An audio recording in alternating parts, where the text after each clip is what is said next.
ইসলামী ছাত্র আন্দোলন বাংলাদেশের কেন্দ্রীয় সহ সভাপতি ইমরান হুসাইন নূর বক্তব্য রাখার জন্য অনুরোধ করছি।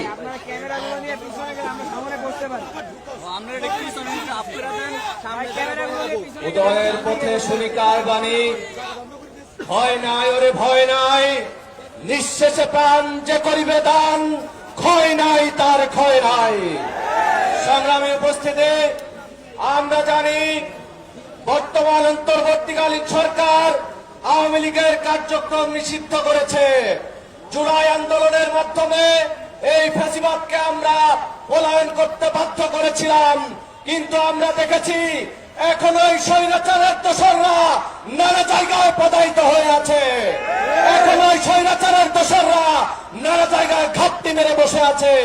তারা এই জুলাইয়ের স্পিডকে ধ্বংস করে দিয়ে জুলাই অভ্যুত্থানের নেতৃবৃন্দকে নানাভাবে হামলা মামলার শিকার করে বাংলাদেশকে আবারও পুরাতন বন্দোবস্তের দিকে ফিরিয়ে নিয়ে যেতে চায়। আমরা বলতে চাই, আপনারা যদি এরকম আশা ব্যক্ত করেন, সেই আশাকে দুঃস্বপ্নে পরিণত করার জন্য আজকে জাতীয় শহীদ মিনারের দিকে তাকান, জাতীয় শহীদ মিনারের দিকে লক্ষ্য করেন। জুলাইয়ের সেই বর্ষা বিপ্লব আবার শহীদ মিনারে নেমে এসেছে। আমরা আবার ঐক্যবদ্ধ হয়েছি। শরীফ উসমান হাদি একা নয়, শরীফ উসমান হাদি আজকে গোটা বাংলাদেশের ঘরে ঘরে তৈরি হয়ে গেছে।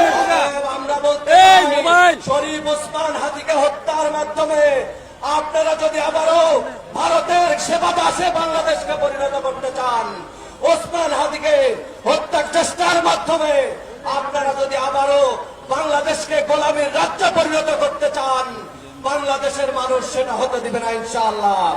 সর্বশেষ বলতে চাই, অন্তর্বর্তীকালীন সরকার জুলাই আন্দোলনের রক্তের উপর দাঁড়িয়ে যেই সরকার গঠিত, তারা এই জুলাই বিপ্লবীদেরকে রক্ষা করতে সম্পূর্ণরূপে ব্যর্থ হয়েছে। এখন আমরা দেখছি স্বরাষ্ট্র উপদেষ্টা 50 লক্ষ টাকা ঘোষণা করেছে এই আসামিদের ধরার জন্য। তাহলে আমরা বলতে চাই, এই কোটি কোটি টাকার প্রশাসন আপনারা কি করেন? আপনারা এই অথর্ব প্রশাসনকে অনতিবিলম্বে পদত্যাগ করে এই শরীফ ওসমান হাদিদের জন্য বাংলাদেশকে মুক্ত করে দিতে হবে। সর্বশেষ বলতে চাই, পীর সাহেব চৌমুরার নেতৃত্বে সারা বাংলাদেশে শরীফ ওসমান হাদির জন্য মোনাজাত করা হচ্ছে, দোয়া করা হচ্ছে। শরীফ ওসমান হাদি আবার আমাদের মাঝে ফিরে আসবে। শরীফ ওসমান হাদি আবারও বাংলাদেশকে মুক্ত করার জন্য ফ্যাসিবাদের বিরুদ্ধে রাজপথে সাহসী কণ্ঠস্বরে ভূমিকা পালন করবে।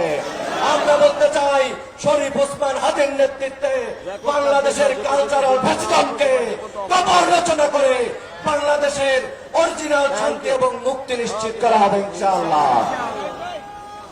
প্রিয় সংগ্রামী বন্ধুগণ,